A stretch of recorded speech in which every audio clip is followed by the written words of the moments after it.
PDM को इंतखाबी इत्तेहाद में बदलने की कोशिशें नाकाम हो गईं। शहबाज शरीफ और फजलुर रहमान ने इंतखाबी अखाड़े में अलहदा उतरने पर इत्तेफाक कर लिया।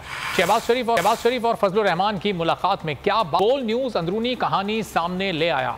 मुलाकात में फैसला किया गया जहां जहां जरूरत हुई ताउन कर सकते हैं मगर मिलकर इलेक्शन नहीं लड़ सकते। पीडीएम लीडर्स को बढ़ती महंगाई से बड़े नुकसान की फिक्र सताने लगी।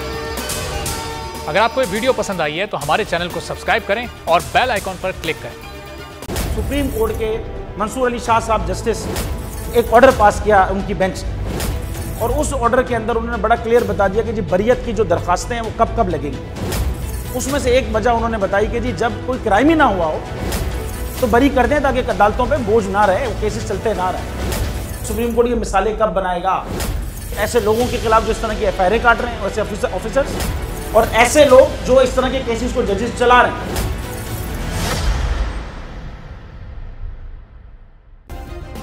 सब्सक्राइब करें और बेल दबाएं ताकि कोई खबर रह न जाए।